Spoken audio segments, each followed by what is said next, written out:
Have you ever felt overwhelmed by the amount of sightseeing you can do in Italy? Beautiful architecture, historical monuments, statues and sculptures, churches and cathedrals. Well, we are here to help. In this video, we will be covering the 14th must-sees that you can visit while in Tuscany. Whether you are staying for a month or a week, you will be able to fit these in your itinerary. Before we get into it, let's make sure we all know what part of Italy we will be discussing today. You may have heard that Tuscany is a nation within a nation. This is not only because Tuscany is the regional capital of Florence and hosts around 3.8 million inhabitants, but we also have to consider the amount of things it is famous for, like the fact that it is thought that Tuscany is exactly where Italian Renaissance commenced, or that it is well known for its delicious and high-quality wines, as well as nature and landscapes that include unbelievable sunflower fields, green fields, beautiful vineyards, and much more. So if that sounds like your cup of tea, stick around as we dive into the 14 best places to visit in Tuscany. Before we go to number 1, make sure to hit that subscribe button for more videos like this one. And now the first place to see in Tuscany. Number 1. Neptune Statue, Florence. Let's start with Neptune statue. Picture this. You're wandering around the center of Florence. Maybe you go for a stroll around Palazzo Vecchio and you notice an elegant statue of Neptune, which would be impossible for you to miss out on.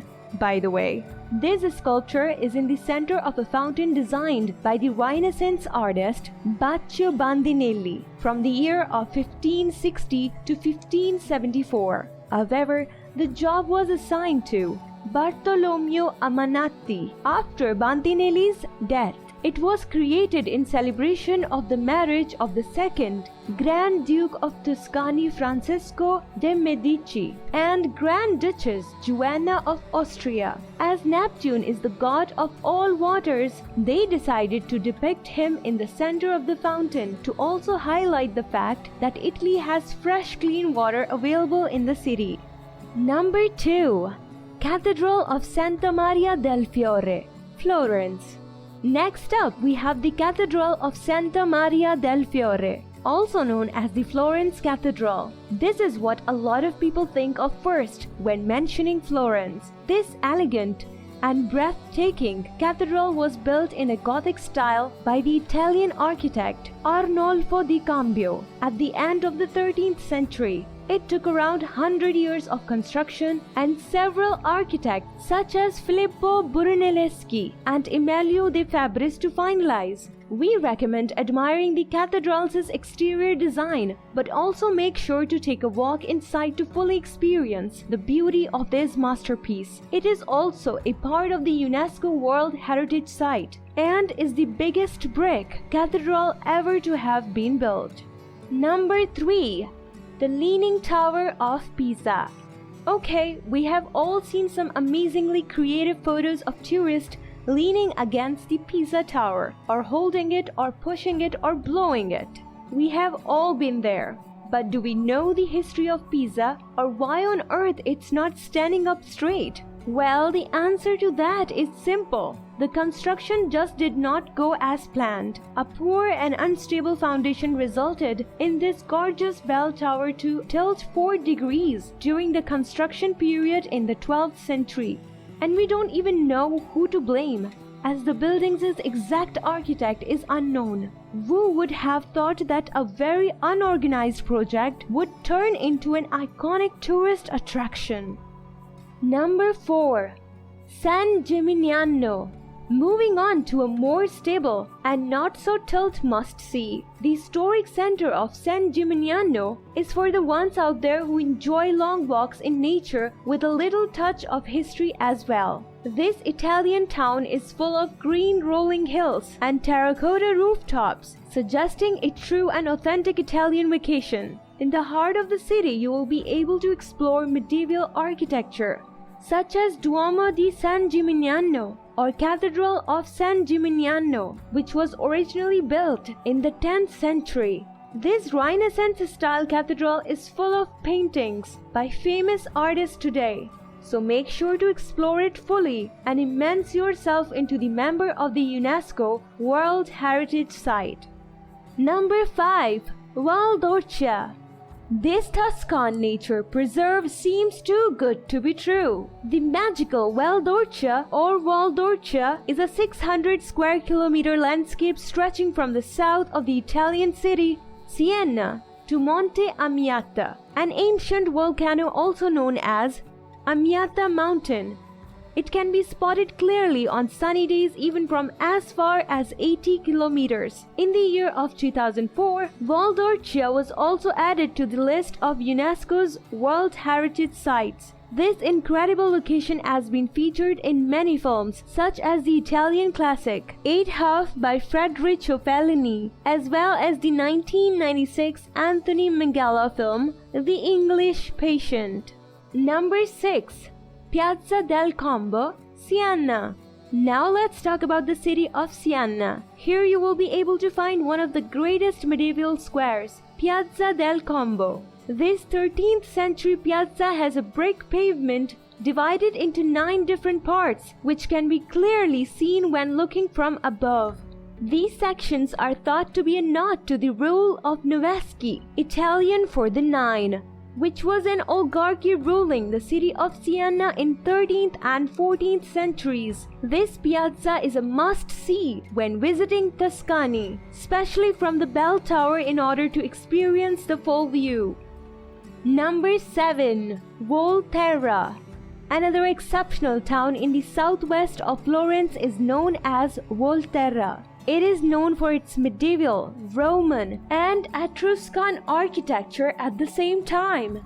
The list of sightseeing ideas is endless. There is something for everyone. Let's start from the Volterra Cathedral, which is a Roman Catholic church built in the 9th century. However, it was destroyed in the year of 1114 and rebuilt in dedication to the Assumption of the Virgin Mary. We also recommend visiting Teatro Romano di Volterra, which was discovered after the 1950s archaeological excavations, but dates back to the 1st century BC. This Roman theater has the power to transport you through time without a time machine. You might also want to take a stroll through the Piazza dei Priori, where you can also admire the Palazzo dei Priori, or maybe even visit the Etruscan tombs or the Medicean fortress. We could go on forever, but let's move on to Ponte Vecchio. Number 8. Ponte Vecchio, Florence. Ponte Vecchio, located in beautiful Florence, means old bridge in Italian. It is a medieval arch bridge built using stone which goes over the river Arno. Unfortunately, the exact date of its construction is unknown. However, we do know that this beautiful 30-meter bridge has been swept away multiple times by heavy floods. It was also the only bridge over this river in Florence until the year of 1218. Ponte Vecchio suggests a beautifully colorful and characteristic view for pictures, so don't forget your cameras or phones. Number 9. Lucca. Next we have this medieval city going by the name of Lucca, which is the capital of the province of Lucca.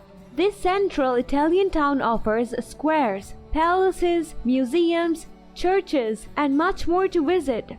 But one of the things it is most known for is its Renaissance-era city walls, as they have remained intact since its creation. It acted as a surrounding gate for the city. You might recognize it from episode 3, season 17 of the British motoring TV program Top Gear. Number 10. Montepulciano. Now moving on to another hilly town of southern Tuscany, Montepulciano. It is one of the most popular wine producers in the whole of Italy. You may have heard of red wines, Brunello di Montalcino and Vino Nobile di Montepulciano. You can even book a tour around some vineyards and immerse yourself in the beauty of winemaking. Apart from vineyards and grapes, you can also admire some great architecture, such as Palazzo Comunale, the City Hall, the Santa Maria Assunta Cathedral, built at the end of the 16th century, or a Baroque church called Santa Lucia, designed by a famous Italian architect, Flaminio del Turco. Number 11. Arezzo. We are getting closer to the end of our list, but stick around to discover more about Arezzo, which was believed to be one of the 12 most important Etruscan cities. The reason this might be true is the fact that it is the home for many Etruscan remains, such as the Etruscan Hill of the Sun Necropolis, which is graveyard with large, specially designed tombs. Arezzo is also where the two famous bronzes known as Camere of Arezzo and the Minerva were found. They were discovered in the 16th century but date back to the 4th and 5th centuries BC. And there's a little fun fact. The iconic Roberto Benigni film Life is Beautiful, La Vita è Bella was shot in Arezzo in 1997. Number 12. Populonia. Another very important medieval hill town of Italy that helped us discover the Etruscans is this commune of Populonia. It dates back to the 9th century BC and, like Arezzo, is one of the 12 most important Etruscan towns that has a harbor, has its coastal commune. An Italian doctor and archaeologist called Isidoro Falchi discovered one of the main Etruscan necropolises here. This beautiful Italian town hosts guests at their archaeological park where you can see Etruscan tombs on a tower and travel through history. It's quite a hike, so remember to stay hydrated while on your crazy adventure. Number 13.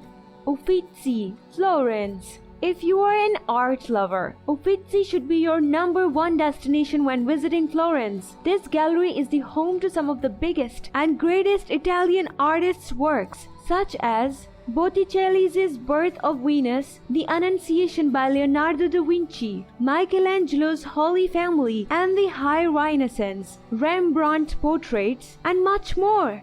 However, it preserves works by foreign painters and sculptors as well. You might be surprised to discover that everything you see in the Uffizi Gallery is a collection that belongs to the Medici family, a political dynasty from 15th century Italy. Also note that last-minute tickets are very hard to find, so we recommend pre-planning your visit. Number 14. Viareggio. And we have reached our final destination. This is Viareggio, a coastal city which is breathtakingly beautiful with its blue skies and crystal clear water. Apart from it being one of the most magical sea resorts to spend all your days laid out in the sun of warm Italy, it is also famous for its annual carnival, which has been a tradition since the year of 1837 and is held over an entire month. The Burla Mecco is a mascot of this carnival as well as Viareggio itself. It's a clown-like character that symbolizes the Italian Commedia dell'arte characters. At this carnival, you will enjoy one of the most colorful parades of all, which is full of floats, flowers, and the other characters like Burla Mecco. This is definitely something that you have to experience at least once in your lifetime. So, don't miss the chance to immerse yourself in the festivities of this coastal town. We are now approaching the end of our video. We really hope we inspired you to visit Tuscany and experience the never-ending opportunities it offers. Let us know down below which attraction or town you are most excited to visit and why. Thank you for watching.